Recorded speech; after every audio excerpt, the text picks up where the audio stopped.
Halo semua, jumpa lagi bersama saya Evrilia Damayanti. Nah, bagaimana kabarnya? Saya harap semoga sehat selalu ya. Oh ya, di video kali ini kita akan melanjutkan materi kita tentang teks berita. Materi ini adalah kelanjutan dari video sebelumnya. Nah, kalau kamu udah kelas 11, silakan disimak ya. Sebelum kita masuk ke dalam poin inti dari materi hari ini, kita bahas dulu ya, apa sih arti dari jurnalisme dan jurnalistik? Jurnalisme dan jurnalistik adalah sebuah kata yang sama-sama berasal dari kata dasar yaitu jurnal. Arti dari jurnal adalah sebuah laporan atau sebuah catatan harian yang berisi tentang kehidupan sehari-hari. Itulah arti dari jurnal. Lalu, apa sih pengertiannya? Jurnalistik adalah sebuah hal atau segala ihwal yang berhubungan dengan kewartawanan dan persurat kabaran. Jadi kalau ada hal-hal yang berhubungan dengan kewartawanan, itu namanya jurnalistik. Paham ya? Sementara jurnalisme adalah sebuah paham atau sebuah ajaran yang berhubungan dengan jurnalistik. Jadi kalau bisa dikatakan jurnalisme itu suatu pengetahuan atau suatu ilmu yang berhubungan dengan jurnalistik. Bedakan ya antara jurnalistik sama jurnalisme. Kalau jurnalistik segala hal yang berhubungan dengan kewartawanan, persurat kabaran. Sementara jurnalisme adalah sebuah ajaran atau sebuah pengetahuan, sebuah paham yang berhubungan dengan jurnalistik. Lalu, apa sih arti dari jurnalis? Ada yang tahu? Oke, kalau nggak tahu saya akan kasih tahu ya. Jurnalis adalah seseorang yang profesinya, yang pekerjaannya di bidang jurnalistik. Jadi kalau dibilang jurnalis, itu bisa dikatakan sebagai wartawan ya. Kamu paham kan wartawan itu siapa? Apa tugas wartawan? Ya, tugas wartawan adalah mengumpulkan, mencari, ya, mengedit, dan mempublikasikan berita. Biasanya wartawan itu akan mencari berita di lapangan, lalu dia tulis ya, dia rangkai kalimatnya sesuai dengan fakta yang ditemukan di lapangan, kemudian diberikan oleh editor, kemudian dipublikasikan di suatu media. Nah, itulah tugas dari wartawan. Tentu saja wartawan berhubungan dengan berita yang dia peroleh di lapangan.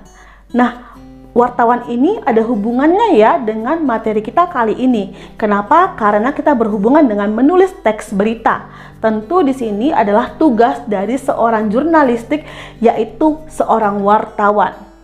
Paham ya? Sebelum wartawan mempublikasikan atau mengekspos suatu berita, dia akan memilah-milah dan mencari berita apa yang pantas untuk dipublikasikan. Apakah berita itu layak untuk dipublikasikan atau tidak? Ada beberapa hal yang perlu diperhatikan oleh wartawan atau jurnalis dalam mengekspos atau dalam mempublikasikan sebuah berita. Ya, jadi ada beberapa syaratnya kenapa berita itu bisa diekspos atau tidak. Kenapa berita itu tidak boleh diekspos atau tidak. Jadi ada beberapa yang harus kita perhatikan. Yang pertama adalah aktual. Aktual artinya terbaru, terkini, terhangat. Jadi kalau ada berita di sekeliling kita yang baru saja terjadi, bisa diekspos dan dipublikasikan oleh si wartawan. Seperti itu. Kenapa? Karena kalau berita terbaru biasanya lebih hangat ya, lebih enak untuk dibaca dan didengar. Kenapa? Karena sebelumnya belum ada masyarakat yang mendengarkan atau membaca tentang berita tersebut. Itulah makna dari aktual. Yang kedua, beritanya bersifat penting. Penting di sini adalah menyangkut kehidupan oleh orang banyak. Ya, jadi di sini bisa diketahui oleh orang banyak. Seperti tentang berita tentang kenaikan BBM, ya, berita tentang kenaikan pajak, seperti itu.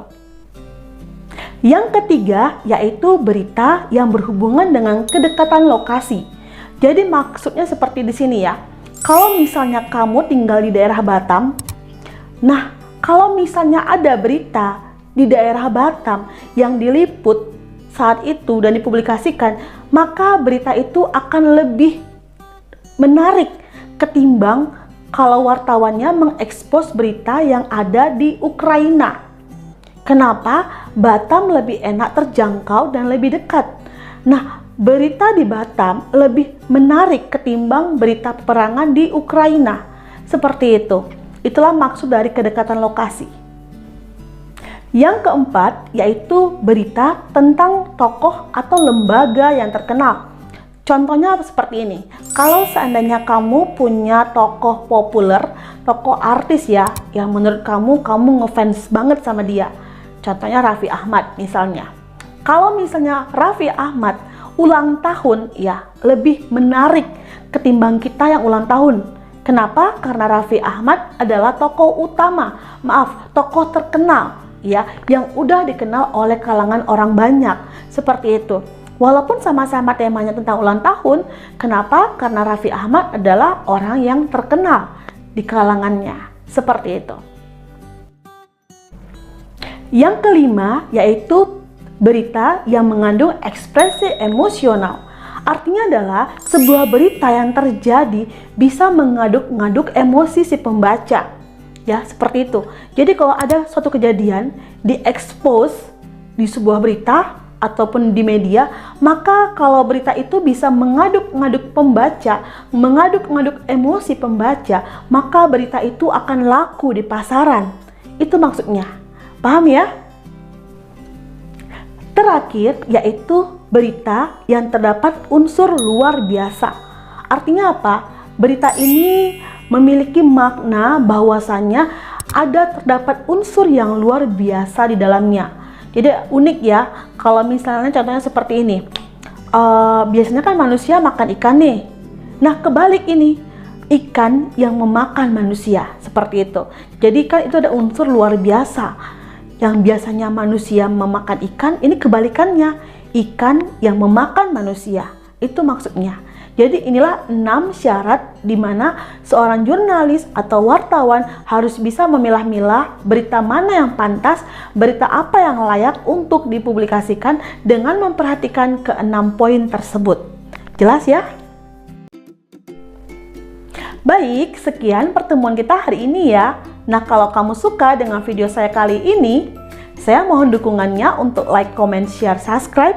Dan jangan lupa nyalakan tombol lonceng di sebelah kanan agar kamu mendapatkan notifikasi video terbaru saya. Terima kasih.